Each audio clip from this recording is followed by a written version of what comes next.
Have you ever flown up the pointy end of a plane?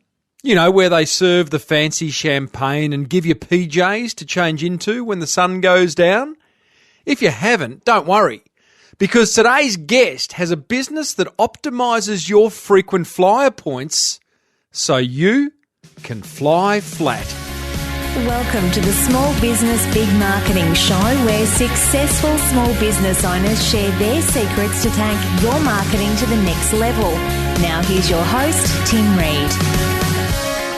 Welcome back, listeners, to another episode of Australia's #1 marketing show. I am your host, Timbo Reid, but you, so much more importantly, are a motivated small business owner ready to crank out some great marketing. And that is what we do around here. That is how we roll. Big show today. Listener question about a particular steakhouse that lacks a little bit of respect for vegetarians. No surprises there. Great guest, Steve Huey. Steve's a cubicle escapee turned successful small business owner with a very, very cool service offering that plays directly into what he loves to do. Hey, who wouldn't love a bit of that? And I guess you got from my intro at the very top of the show exactly what he does. More on that in a minute. And of course, I have got the inspirational, motivational marketing quote of the week. Let's get stuck in, team. Small Business Big Marketing with Tim Reid. smallbusinessbigmarketing.com. Now, as you know, this show is brought to you by the very good folk at Net Registry and 99 Designs. More on them and how they can help grow your business in a minute.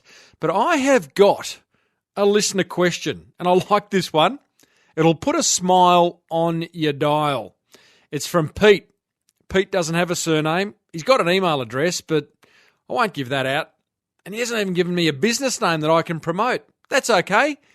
He says, "Hey, Timbo, love your show, by the way. I follow you on Facebook. Big fan. Hey, by the way, if you want to follow me on Facebook, or the show at least, head over to facebook.com/small business big marketing. Funny that. And join us there.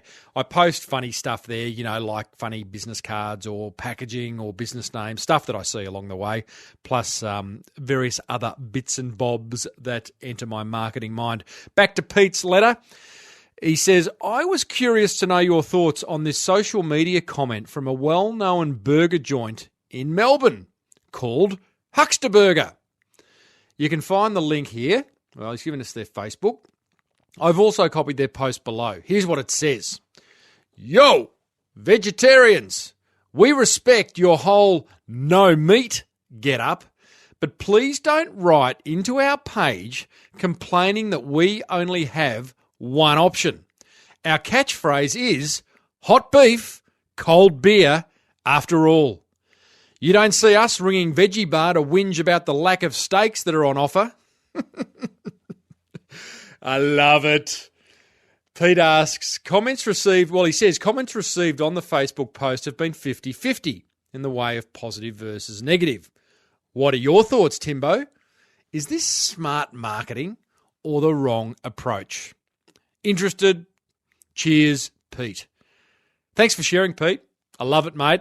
Smart marketing all the way. Why?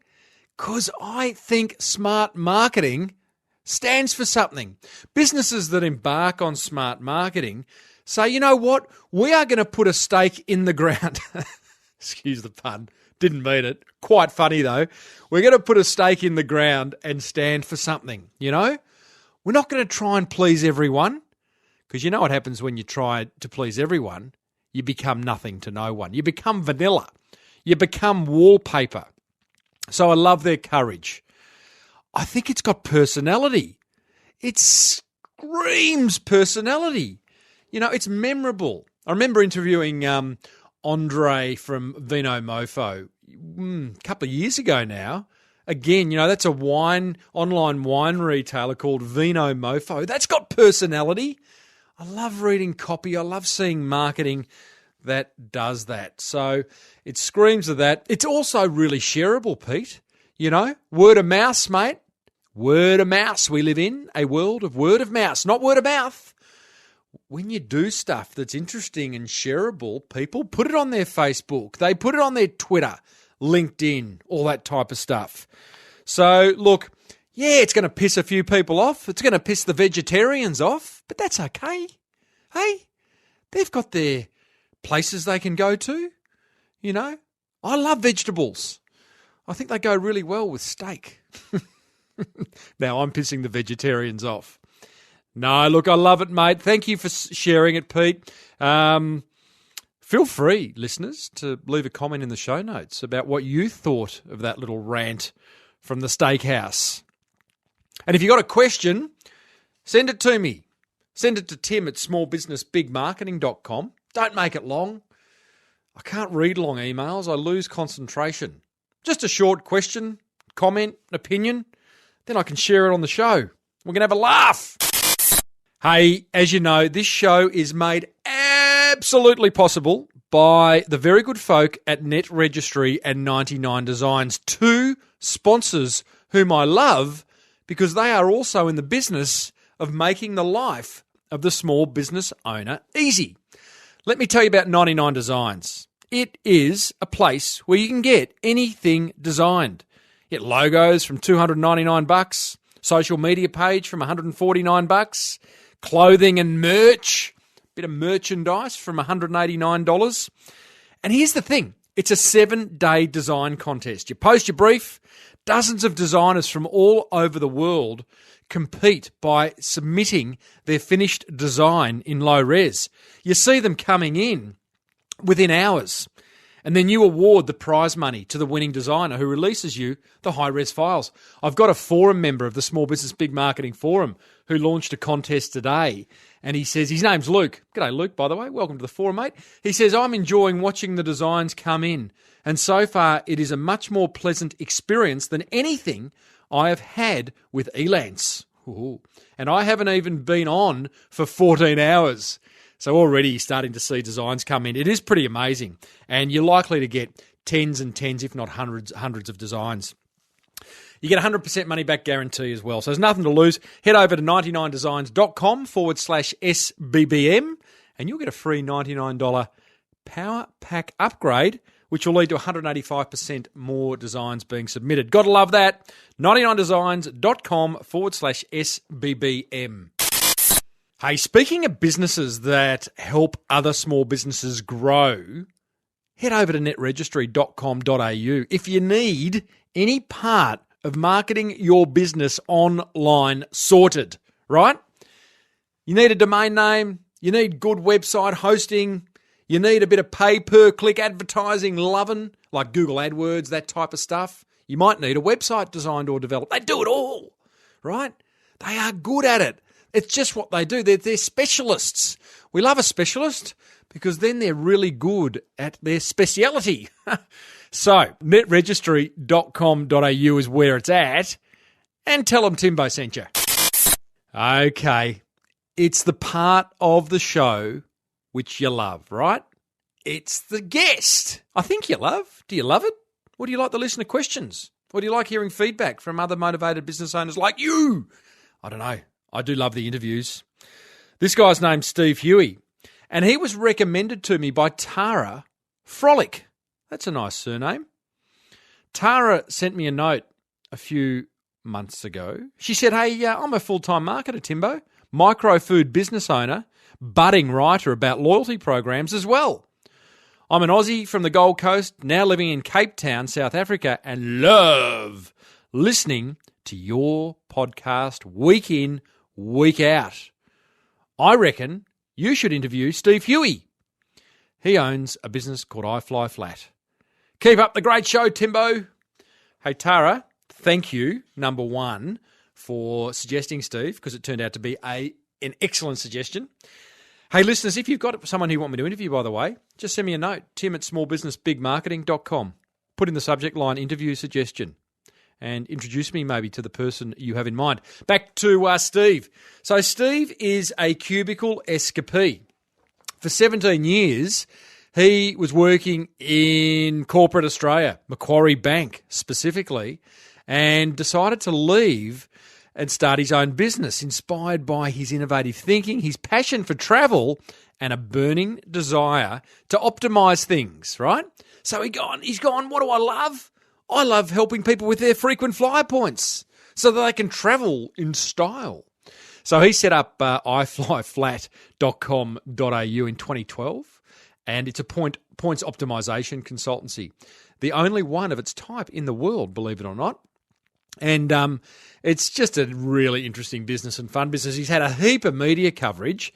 Young business leader by CPA Australia in 2014.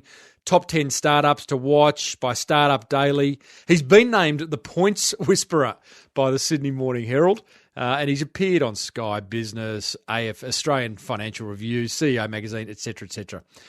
He's an interesting fellow. I started off by asking Steve, what's the most luxurious flying experience he's ever had? Actually, 2 weeks ago on Singapore Suites to Singapore, Sydney. Right. Fantastic service, choice of Krug or Dom when you want to sleep, lobster or caviar. It's the hard choices on board. I'm so sorry to hear all that. Singapore Suites. So is that their version? Is that Singapore Airlines version of first class? It's actually their version of Beyond First Class. They Get also out! have First Class as well. They've got a first class as well. Yeah, on a different plane. So the suites are only on the A380s. Yep. Whereas the first class are on all their other planes. Oh, okay. You need to walk us through this because I didn't know there was a Beyond First. Beyond First Class to me would have been Learjet, a private jet. So it's on the A380. Yep. You turn left as you walk in. Yep. Yeah, Tell me turn about right it. actually because you enter at the very, very front. So the A380 is a double deck. Yep. So the suites are on the bottom deck. Yep. Right at the very front, and it's got about 12 seats, 12 suites. And what's a suite? I imagine a small room. A small room with a sliding door. And the key thing about the Singapore suites are there's 2 lots of 2 seats in the middle that can be converted into a double bed. That's their USP. Hello to all you Mile High Clubbers. It now just got a whole lot easier. Yep. You can look through though, so it's not total private. Right. Maybe that's on purpose, hey? That's right. If the planes are rocking, don't bother knocking. That is correct. They need a sign like that. Tell me, so suite. What have you got? Have you got a bed and a seat, or it's all in one? What's in the suite? All in one, so you can convert it into a fully flat bed. So the flight attendant will come in, convert that, and put a little underlay for you, and it'll be fully flat. So you have to pop out, and normally that's the time when you change into your pajamas or so. And you come back, and the fully flat bed is there, and has a big TV. I'm not sure how big, maybe 20 inches, and you can have a door that closes, and you have a private space. It doesn't. I've been lucky enough to fly business class in Emirates on an A380. Now I didn't have.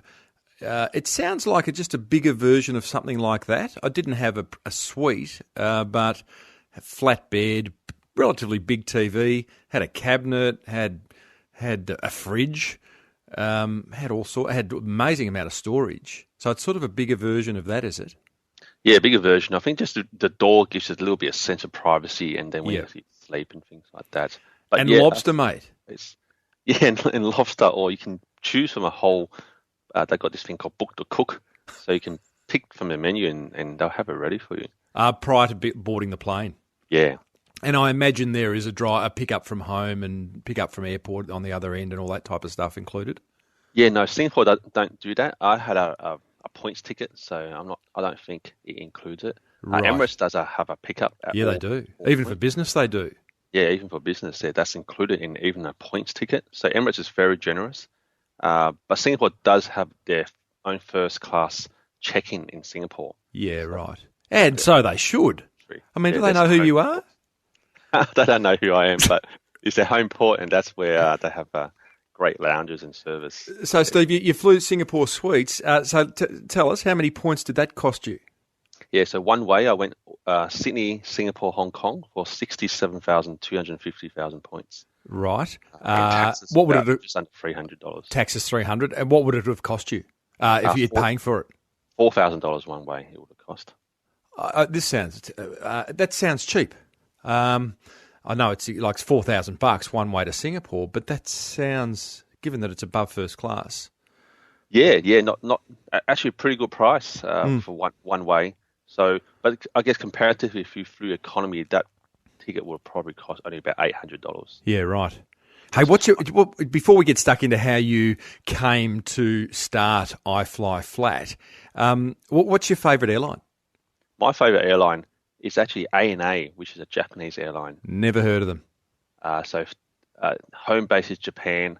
It's called All Nippon Airlines, and I flew them from Tokyo to New York one year, only 2 years ago, on their first class, and it was amazing. The food was absolutely stunning.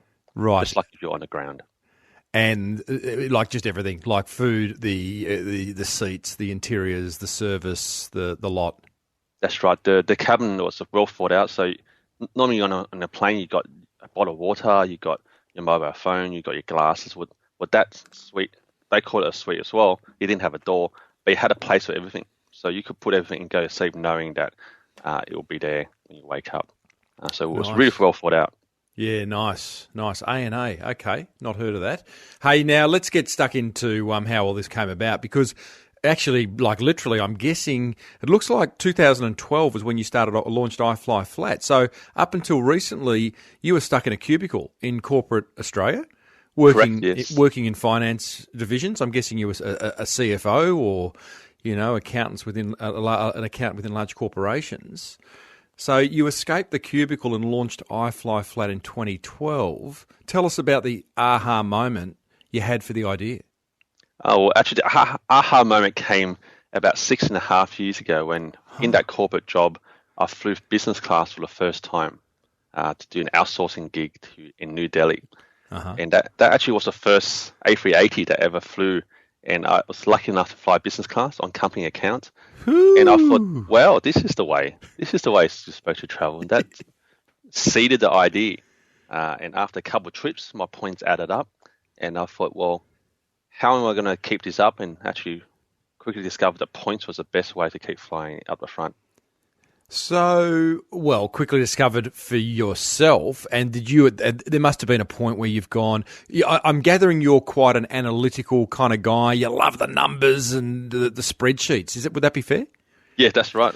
Yes, it's all about numbers. Okay, so you were. I want you to reveal your secret sauce later, by the way. So hold tight. But yep. You were stuck. Were you stuck in the cubicle 6.5 years ago and looking for an opportunity to start your own business? No, at that time this business didn't exist in my mind. It was literally, I thought about points pretty cool. How to maximize my own points. I thought everyone else maximized their own points, so I didn't think there was a business idea. Yeah, right. Still quite happy in corporate at that point in time. And then slowly, maybe about sort of 2.5 years ago when I quit my role, started realizing many people were not optimizing their points and actually had a much, much bigger chance of earning points than I did. Did you say when you quit your role? Yeah, I quit my corporate role about 2.5 years ago. Okay. And what, you had enough cash flow to kind of allow this business idea to simmer and then launch? Yeah, I actually sort of engineered a redundancy, so I got yes. the best of both worlds. Nice work. So, okay, so at a point you've gone, okay, people aren't maximising points. People aren't as analytical and love numbers. My bookkeeper showed me a spreadsheet yesterday. I just looked at him and said, Bernie, you're kidding. Really? I'm going cross-eyed, mate. Not everyone's like you, Steve. So you saw that opportunity and started to realise that, because what we all do with our points is go, I've got some points, I'll go and use them, and that airline says it requires that many points, so I'll give them that many points. Whereas what you're saying is there is a way of actually making much better use of them. Yeah, that's right. So There's different ways of earning them. So different credit cards offer different points earning ratios and also different transfer ratios to airlines. And then on a spending side, different airlines charge different prices to fly to A to B. So it's about coming up with a plan to say, if you want to go to Europe, then potentially this airline works best for you, and then how best to earn those points in a very targeted way. What I did find was people were earning points, but then they were tempted by redeem them from an iPad or a Dyson vacuum cleaner or something fancy, which is pretty cool, right? So you may not have wanted to pay that much money for it, but you could probably have redeemed a bit for a business class flight too for the same number of points. Yeah, right. So were you? Must have been a transition where you've gone. You're doing it for yourself. You're optimising the points for yourself. Your friends and family are starting to see, this Steve fellow's starting to fly up the pointy end more often than not. What's he doing? So then they've started asking for help, and you've been offering that for free. Yes, that's right. They're asking for help. You offer them free, but the funny thing is they do nothing about them. Interesting. So you start getting frustrated by. You tell your friends this is what you do. And they say, yep, and nothing happens. Isn't that just like that? I find that, in fact, I coined a phrase a few months ago. I think I shared it on Facebook, on the Small Business Big Marketing Facebook. It was called an ask hole, ASK, hole. And it was someone who asks for advice but never acts on it. Yep. It actually got a bit of traction. Some people thought I was referring specifically to them. I might have been. But you had a lot of askholes in your life, did you? Who were interested but just not actioning. And you It's not actioning. And you sort of put much more effort trying to drag them and they were not paying you 1 cent. Then that's where the idea came, well, if I charge people, they'll listen to me. And actually action will prevail, yeah. They put skin in the game, and all of a sudden, what you're offering for free, you're now getting paid to do. Yep. Because I think free advice is worth zero, unfortunately. Yes, yeah. You've got to put a value on it because then people value it. And what was that point then? Because you'd got a redundancy, so you had some cash flow. You had to choose to do something at some point. Yep. You might have gone back into corporate. What was the kind of decider that made you start this business? Yeah, I launched it. So I was still looking for a role, and I launched a business, and I went to sort of a function, and I started telling people about it, and they said, "This is what we've been looking for. Like we've got all these points, and we don't know what to do with them." And they all believed that they could never find a flight to book, and they started believing that the points were worthless. And really, just hearing all these comments gave me the real sort of switch to stop looking for a corporate role. And actually, I was in the middle of considering a role to take, say, this business or that role. And very lucky, I decided to go with the business. Right. So in launching the business, what did you do? Did you whack up a website, or did you just start charging people for the advice? How did it happen? Yeah, the first step was the website. So very much all hands on deck. This is my version. Current version is probably version 4 of the website, which I've all built myself every time. So website, you knock up with membership pages, and then you start just going out there and networking and talking to people. And if you speak to someone that knew me 3 years ago, it's a very much different Steve today than 3 years ago. In what way? Where I think much more outgoing and much more comfortable in my own skin. Happy to go anywhere in the world alone, meet people. There's customers everywhere. I've got customers everywhere in the world. So were you were introverted and kind of happy to hide behind some spreadsheets in a cubicle, and because maybe you weren't in love with what you were doing, and now you're kind of putting words into your own mouth here, but now you fully believe what it is that you do and have embraced it? I think a bit of both. Like the prior role, accounting, finance, that is very introverted, and you're just meeting the same people every day. Obviously, the company hires similar people in those roles, so you weren't front facing. They're a bit wacky. In a business means that if you're not selling and you're not promoting, then no one else is doing that. So to make sure it survives and gets to the vision, it grows to the vision that I wanted it to be, you have to tell people. And then you find out actually everyone is actually really nice. Most business people are great, normal people. They just want to interesting. So, because this is like you're a guy who never had a reason to market anything. Yeah. I mean, I've worked in corporate and I've gone down to the bean counters, and they're there and they're looking at the screen or heads down. They've got no reason to promote. In fact, as a marketer, I knew they'd talk behind my back, Steve. You guys did, didn't you? Marketers, wankers. These marketers are just selling thin air. These are the details back here. These are the terms and conditions. So now, and that's completely flipped, and now you get that buzz. And I get too, when it's your own business, it's exciting when you speak to someone and they love to hear what it is you do and how it can affect their personal or business life. Yeah, so one of the key things I do is really helping people to fly. In a way, it's a bit cliche that the fly of their dreams. I think everyone always wants to go somewhere, either with their parents or with their partners, with their kids. And the thought of flying in economy is such a long way. The holiday only starts when you get to your destination. Mm-hmm. What I'm trying to help people do is to realize, they've got all these points which are earning for free. And you can actually have your dream holiday with your family, whatever you want, flying. And your holiday starts from the moment you shut your front door, because you fly business class or first. That itself is a exciting journey. Well, I would even argue for your business that it starts when someone engages you to find them a really exciting deal. Because, for example, I use myself as an example. I'm looking to go take the family overseas next year. And right now, before meeting you, I was going to get out there and look for the best economy seats to get 5 of us across to Europe somewhere. And that's exciting. No, it's not. The idea of going is exciting. The idea of finding the best deal, kind of like, what a pain. Because you're going to be, personally, I'm going to be constantly questioning, is that the best deal? Is that the best airline? Are they going to stuff us around? Is that airline better than, having all these kind of conversations. Whereas if I was using someone like you, then I'd be excited to call you and, hey, say, Steve, we're off, mate. We're off to Europe. Over to you. Can't wait for you to tell us what you've got us. It's like you're delivering a present to us. Yeah. We do find a lot of happy customers where they've decided that they want to go.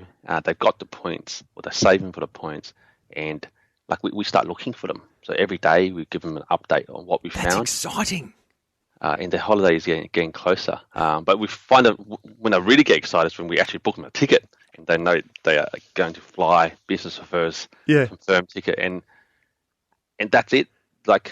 Really, from that point onwards, every time you speak to them, they're happy chaps.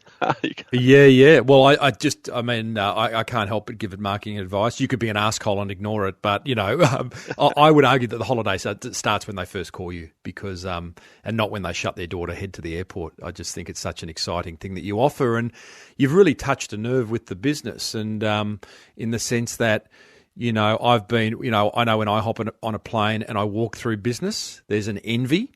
Oh, geez, I'd love to be up there. Or when I'm lucky enough to be in business and people walk past, you see the odd side glance, and they're thinking what I've thought as I've headed down into cattle class. And you solve that problem. Yeah, I make it sort of achievable for sort of near everyone with a plan. And I think they make you walk past business class for a reason, because everyone knows. Yeah. Everyone strives for the aspirational product. Chop, come on, down, get all the cattle down the back. Yep. So tell us, iFLYflat, I'm keen to understand how you market it and some of the other things, how it's impacted upon your business, because from what I can see, you don't just book and help people optimize their points, but you've added some additional revenue streams. I'll come to that. But the services that you offer in iFLYflat, there's a good one, iFLYflat. That's for large individuals who want to somehow secure 2 seats. A future business model. Future business model. Tell me, you help people optimize their points to start with. Yes. You help people use their points optimally once they've got them. Yep. There's a third one where if you haven't got enough points, you talk about arbitrage. I didn't quite understand that service. Yep, that's right. Yeah, so if you don't have enough points, there are some services where you can buy points, official channels. So it comes with a much more longer term plan, because you have to buy these points and then you got to sit on them, and then you got to hope that when you want to fly, the seats become available. So it's a bit of risk and reward. It's like an investment.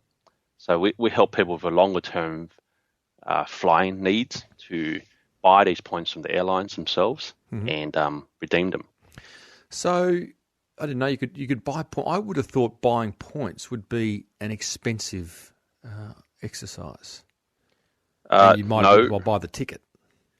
Cheaper than buying the ticket, because these airlines sell points for good cash flow, and they sell them at a discount. Interesting. So you work the numbers out, and it becomes 30% to 50% cheaper than a retail ticket. Interesting. And then, and then your fourth service is you're a travel agent. If you can't help, you can still book the ticket. So I'm guessing, is there an 80-20 rule applying here? What's the service that you do most? Yes, our main service is the Points Optimisation and Advisory, and booking flights using their own points. That's our two biggest services. Points Optimisation Advisory. Okay, so here's the credit cards you should get. Here's how to use them to get the most points, and then here's how to use them. Here's how the point systems that will get you those points the best way. Gotcha. Now, pricing, I know, does many small business owners' heads in. How have you gone about pricing this? Well, it's a continuous changing, and actually there's going to be some change come next year as well. Oh, more expensive or cheaper? More expensive, because people are telling us that we are saving them upwards of $6,000, $10,000, $25,000 a year, depending on how many points they can earn, and how many flights they take. So, and then they sort of quietly tell us, I think you should charge them more money. But don't charge me more money, but charge other guys. So the feedback I've been getting is that the service is too cheap. Wow. Okay, so how have you gone about? How have you priced it? So at the moment, it's priced at between $1,300 and $3,000. That has the points advisory and also a certain number of flight bookings. So we've got 3 different packages at the moment. Each package has a certain number of flight bookings included. We also offer separately just only a points advisory one, or if you want to just book flights separately using your own points. Yeah, right. So we've got a couple of ways to help. Okay, so it's a membership model. I'm looking at it now. You've got you got your nice little pricing chart: sole trader, small, medium, strategy only, and it's a membership, 12 months membership, with some limitations around it in terms of how often you can. It's based on legs, is that right? Number of legs you fly. Number of legs booked, using your own points. Great. Do you find most people, these membership models can be great because people sign up and never use them. Do you find most people sign up and do use them? Everyone signs up and flies at least once, because that's really the main driver to sign up. And some people, we book flights monthly for some people, and some people fly like twice a year. I think on average, people don't have that much leave, and even if they're running their own business, they still can't get away that often. So typically 2 flights a year with their family. Or if you're actually running a business that flies all around the world, you probably fly monthly. I noticed you kind of put a nice filter on it. I think I saw it on your homepage. It's slowly loading as I say this. But you've got, here we go, something around like, is this service for you? And you basically say, is it your personal and or business expenses total more than $80,000 a year? That's right, yeah. So that's the minimum that we set, because $80,000 spend on anything, not just travel, anything you can put on your credit card, suppliers, electricity, gas, fuel, whatever, supermarkets, translate to between 80,000 points and maybe 120,000 points that you could earn per year on the right cards, which means that's a business class flight to Asia, probably worth about $4,000. So that sort of means that you engage us and we can do that for you. You save yourself a couple $1,000 straight away. Yeah, okay. Yeah, the old pricing, mate, it's a challenge, a constant challenge, isn't it? But you're operating on feedback and people saying you're too cheap, so you're going to put them up. Good on you. Yeah, there's always people that need we come across many people that spend upwards of $10,000 per month to $300,000 per month on their cards. So the ability to save a lot of money can come really fast. Yeah. Listeners, I'm talking to Steve Huey, who is the CEO of iFLYflat, a membership-based program that will get you lying down at the pointy end of the plane. And if you've never done that, it's kind of a bucket list thing, really, isn't it, Steve? I think it's both a bucket list thing and an annual thing, because... Good on you. Yeah, it's fun. Yeah, absolutely. It is fun. Now, Steve, I want to talk about marketing, how you get something out here like this, because you're kind of marketing something that people don't know exists. Like, Yes. I don't imagine people Googling, well, maybe they are. How do I optimize my points? How do I get it? Maybe they are, but there'd be some kind of weird search terms that you'd have to chase after. I don't think people realise that an actual service exists like yours. That's right. Yeah, no one knows. So how do you go about getting the word out there? Yeah, so 2 channels. We do a lot of sort of media, sort of that I run. But so we contact magazines and say, this is what we do. Do you want an article? So I've been fairly successful in that, like in CA magazine. We've had it in BRW. We've had sort of newspaper articles in the mass media a lot. Mm-hmm. And customer referrals is a huge area. Yeah, right. So word of mouth, because you're offering great service. Just on the PR, so you're out there generating interest from the media. You're actively knocking on the doors of magazines, TV, radio, press, and saying, hey, listen, we exist. Do you want to write an article? Do you make it easy? Do you send them an article or a Q&A? What do you actually do to get their interest? We've probably been getting better in the last 3 or 4 months by giving them a PDF summary of what our services are, pricing and everything.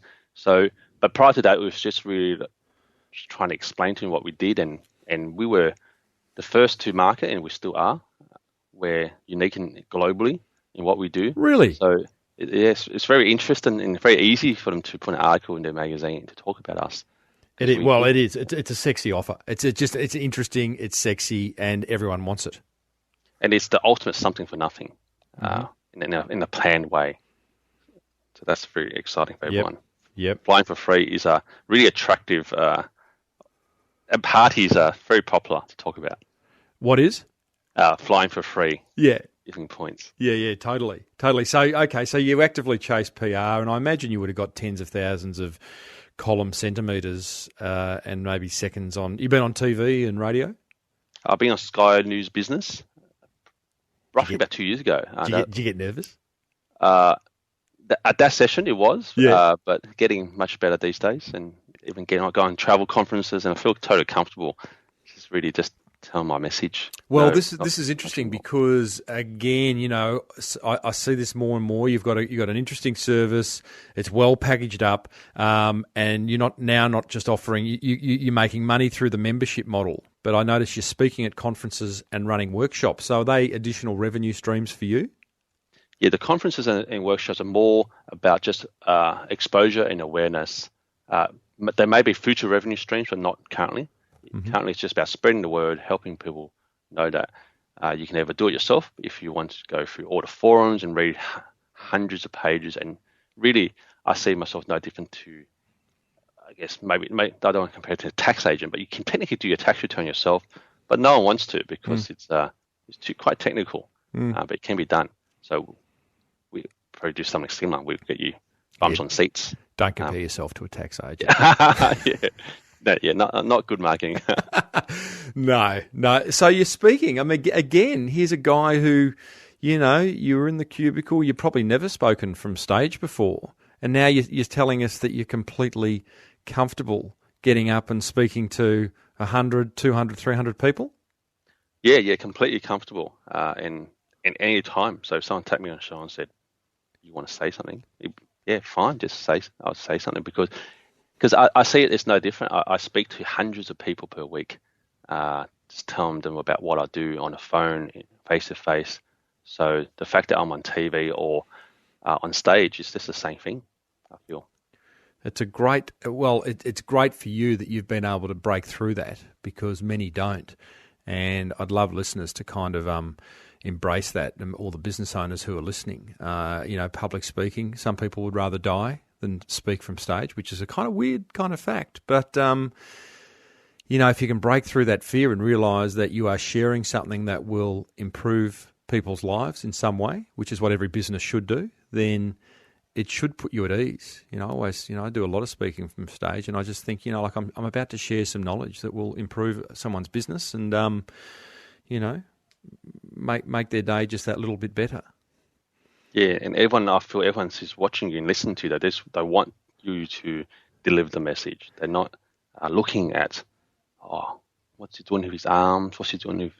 They're not looking at that. They just want to listen to you. So, how do you handle because now that people are becoming more and more aware of what you do, I imagine there's more and more people coming up after you speak or meeting you at a networking event and wanting the free advice. Oh, Steve, I've got a couple of 100,000 points. What should I do? How do you sort of divert that conversation to say, well, I've got 3 or 4 membership membership levels, and I can tell you which ones. What do you say? I guess it depends on them. I find out a little bit of information about them because it's not as easy. Actually, yesterday I got a tweet from someone saying, "What's the best credit card?" And I said, "Well, there isn't such a thing because otherwise the 331 other credit cards can just shut up shop." Yep. So each credit card, so depending on what your travel goals are, depending how much money you spend, and depending on how much annual fee you're prepared to pay, differ in options. Yeah, right. And benefits. Yeah, so there isn't one product. There should be. Hopefully there'll be an iFLYflat credit card out there. That'll be just a one-stop shop there. Why not? That sounds like it's on the drawing board. Very lightly penciled in. Love a good product extension. Tell me just one other question on marketing. You mentioned Twitter. I noticed you've got the High Miles Club on LinkedIn. Yes. Is that something that's active? And do you find overall social media as being an effective tool? Yeah, I find LinkedIn to be very effective. Yeah. And the High Miles Club is an easy way for me to not spend much time, but to push out deals. Mm-hmm. So I see probably hundreds of deals per day. And the idea is that I'll push out all the ones which are easy to use and not ones that need complication because I know everyone's busy. So I use that. So I've got just under 1,000 members on there. Mm-hmm. And every day or every week I push something out there that's useful for everyone. Twitter I don't use as often because don't what to say in 160 characters.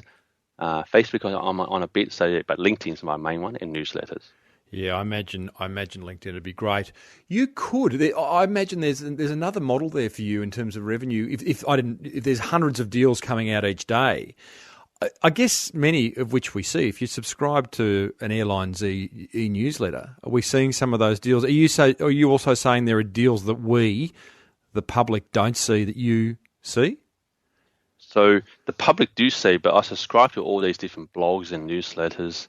So therefore, in a way, it comes to me curated already, mm-hmm. And then I pick all the ones which are most effectively could be utilized. So hotels, or you might get bonus points by doing this and that. So, for example, Virgin and BP just done a new deal where you can get Virgin points by BP petrol stations. Right.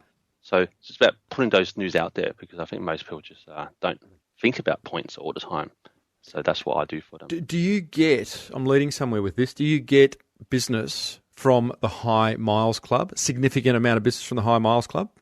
Or do people just, no, I didn't think so. Maybe one or two. No, that's just a forum. I've got knowledge, happy to share, and it requires not much work on my behalf. Okay, so, all right. Well, if there's not much work, where I was going was it sounded like a bit of work actually, and I thought maybe you're getting a bit of business from it. But at the end of the day, you don't own LinkedIn. LinkedIn could close down groups like yours. They might not. They probably won't, but you don't own that. And I'm wondering whether it would be better sitting behind a paid password wall on your website where people pay, mate, it might be, $20, $30, $50 a month to have access to all these curated deals that you spend time doing. Yeah, it could be a future model. I think at the moment, if you have a paid, then that provides a higher expectation on the quality of mm-hmm. all the deals. Mm-hmm. So my core service at the moment is all about sort of helping people with the points of optimization and points bookings. And I feel that I literally have so much advice and so much deals that come through. Sometimes they're perishable. So a deal that might last a week. If you don't share it with people, they end. So there's no point keeping it to myself. Just get out there. More people saving money, the better. Yeah, gotcha. Oh, Steve, fascinating, mate. Well done for starting the business. Where's the next trip? Next trip is this week to Hong Kong and then to Shanghai. So I get fly suites again on the way back. This time with my wife, so we'll be checking out the double bed. Oh, hello. Put the sign up. The planes are rocking. How many points does that cost you? From Shanghai, it was about 80 or 90,000 points one way. And then Sydney to Hong Kong, Qantas Business was 60,000 points. Right, okay. You're living the dream, mate. Steve Huey from iFLYflat.com.au. Thanks for sharing some insights and taking us behind the scenes of what I guess is called travel hacking. Yes, in some respect, travel hacking, yes. Good on you, Steve. Thank you. What about that team? Do you enjoy that? Do you want to fly flat? Do you want to be at the pointy end of the plane? Hey, listen, I've got my top 3 learnings from that chat with Steve, thanks to the good guys at Net Registry and 99 Designs. Number 1, PR. Actively seek editorial. Steve's sought out a lot of PR. Go to his website, iFLYflat.com.au, and you'll see just how much coverage he's got. Quite amazing, and it's free. You know, well, maybe you have to pay a publicist if you want to, but you can also approach journalists directly. We've talked a lot about that on previous episodes. Hey, by the way, hit Steve up on Twitter and tell him you heard him on the show. His Twitter handle is iFLYflat. And tell him you love the interview or that you heard him on the show, whatever. It's a nice thing to do. Number 2 learning, look for a problem that you can solve. Hey, as marketers, we're problem solvers. As business owners, we're problem solvers. Are you in business solving a problem, or you are in business just eking out a living? The businesses that do really well solve problems really well. And there's lots of problems, and then maybe you're looking to start a business. Maybe you're trapped in the cubicle. There's lots of problems out there that need solving. And just because there are businesses out there solving those problems doesn't mean that you can't solve them better and create a better business. Hey, glass is half full, team. Now, 3rd learning, how else could your skills be used? So Steve is sitting there at Macquarie Bank going, well, I'm not really enjoying myself, and I love optimising things, and I have a passion for travel. How can I combine those? So what skills have you got that could be better utilised in your business or to start a business? I think it's a great question to ask. So there you go. There are my 3 learnings, and love to know what you got out of it. Would love to know. Please, I know it's hard to do this because you're probably out walking the dog or in the gym, but I'd love you to go to the show notes over at smallbusinessbigmarketing.com and go to episode 219, leave a comment in the show notes. That's a good thing. Then I know what you think. And I can, respond back and we can have a conversation. I'd like that.